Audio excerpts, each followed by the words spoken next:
Chapter 7. Quest of the Sea Serpent. My name is Ossian, and I am an ocean protector. My wife, Serpina, and I are the last of our kind. Throughout time it has been the duty of us protectors to guard the great waters from danger. In days past, some of us grew to over 100 meters long, and humans have long feared us. But we would do them no harm.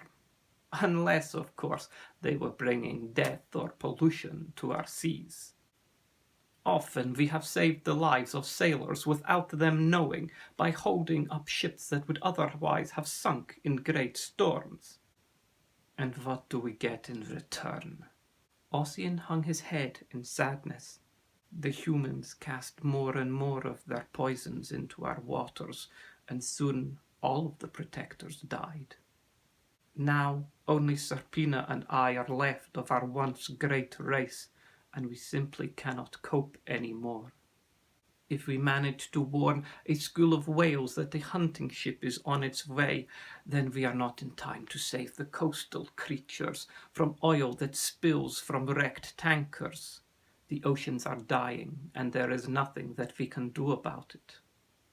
Jonathan felt the guilt consuming his body as if he alone were responsible. Is there anything we can do to help? There is one small hope. Yes, echoed the listeners. First, I must explain. A protector is a great sea serpent. What you see before you is a miniature version shrunk to this pitiful size by Witch Brimstone. We live for about 8,000 years, if our environment is clean and healthy, that is. But when it came for my wife to lay her eggs, we could not find any part of the ocean that was pure enough for the eggs to survive in.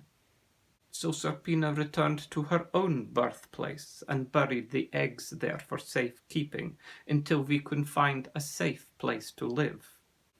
Well, why don't you live there? Asked Jonathan. It is not possible, Ossian sighed.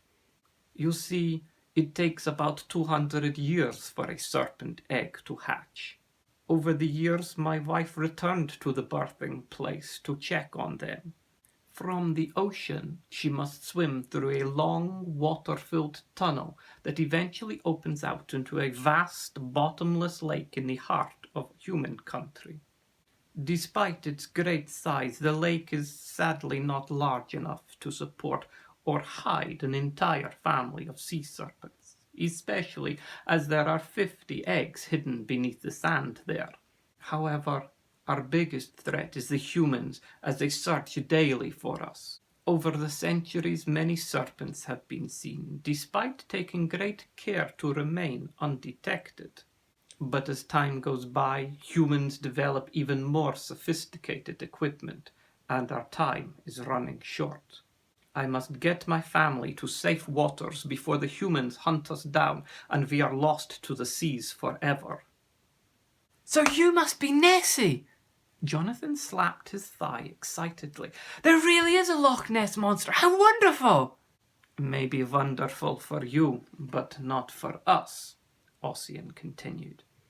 Already we can sense the call of our young from within their shells. It was when I had returned to the lake to collect our eggs that Witch Brimstone turned up. The three drew up closer to the storyteller, eager to hear every word. Not long ago, I managed to find a beautiful place for my family to live. It was purely by chance that I happened to come across an opening in a sheer cliff face hundreds of feet below the Indian Ocean. Following the narrow channel, I soon found myself in waters of the purest blue, its saltiness a pleasure to taste. Many brilliantly colored fish and shelled creatures had found sanctuary there, and I was surprised to see some that I had assumed were long extinct, flourishing in this safe haven. With joy in my heart, I left Serpina there to prepare our new home, while I returned to the lake to get our eggs. It was just as I uncovered the first egg that the old hag appeared. The water seemed not to bother her at all. It was as if she too had been born with gills. At first she asked politely for the egg, but when I told her I could not possibly give away one of my children, she flew into a rage, causing water to bubble and whirl in fury. Lunging towards me, she tried to grab the egg. I brought my tail round to flick her out of the way, but I must have misjudged my own strength, for I sent her smashing against a rock. Screaming wildly, she aimed her claw-like finger at me and... well, you can see for yourself what the result was. Shrunk to this size, I was no match against her, and the last I saw of her she disappeared with my egg under her arm. Well, at least she didn't get the other 49 eggs, chirped in Princess Marina thoughtlessly. Jonathan and Peck silenced her with a filthy look. Mumbling under her breath, she could be heard saying, "Well, I don't know what the problem is when there's so many more." "The egg is my child," Ossian said proudly and firmly. "Each child is precious to me, and I will search to the ends of the world until I find the one that Witch Brimstone has stolen from me.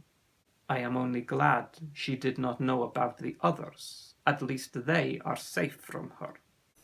"If she knew about one egg, why didn't she know about the others?" asked Peck.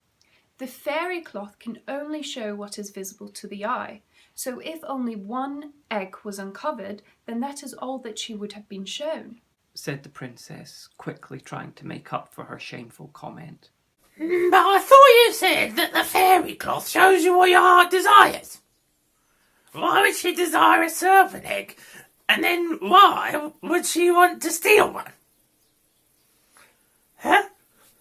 Peck was confused, and Jonathan shook his head as he could think of no reasonable answer to the question. "I know the answer to that one," Ossian replied. "Sea serpent eggs are made of gold.